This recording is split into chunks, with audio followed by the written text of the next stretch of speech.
Hey, I just wanted to post up another video real quick. Um, Today I went to church. I know some of these churches, I'm not going to find a good church around the area so far. I know of one, but otherwise, most of these churches, they're going to have the same issues, a lot of them. But today, for instance, they're going through Revelations 2. Well, they're going through Revelation, and they were doing Revelations 2 today. The first part, verses 1 through 7. But then again, the whole warning passages here, 2 and 3, basically warns to each individual churches. None of the churches apostatized necessarily. What Christ was, necessarily, what Christ was doing was calling his people out from these churches. None of these churches exist historically now. What I mean is none of them now exist. If you go to where these churches once were, they're not there anymore. But Christ's people still do. So there's a distinction between the building of these churches, the elderships and all that stuff, and the people of God. The people of God encompass the entire world. They're not just in America. They're not just in England. They're not just Judea, whatever.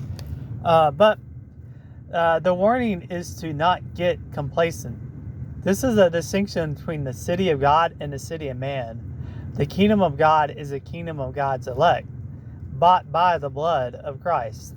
Acts 20:28, or Acts 20 verse 28. Galatians 3:13 through 15. We could speak against dispensationalists who teach that every Jew is a saved individual by merit of his jewelry, which speaks against the works of Christ, or his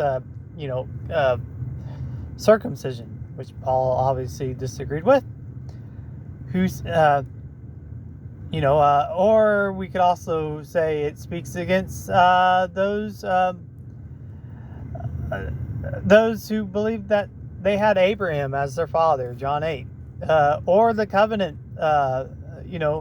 reformer who teach all children of believers are saved. Sometimes this may be taught with an adjective. All baptized children of believing parents are saved.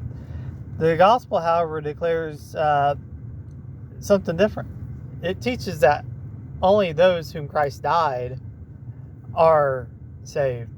The church are made up of people who Christ died, made up of believing elect. Of course, there's also unbelieving elect. But the church encompasses a particular people who Christ dealt with. Let's see. The gospel doctrine is important. Verses 4 of Revelations 2. Believers should persevere in what is taught, not because of their commitment to the doctrines of grace, but because of him who calls, Romans 9:11. So, that's the thing, our commitment, the word commitment is it doesn't really explain a whole lot. What is commitment? People say it's our commitment, it's our desires, They don't really mean a whole lot. If you want to use it as a metaphor for something, then as I said in a previous video, these metaphors only make sense if they are tied to a truth, to a clear truth, which is faith, believing, assenting.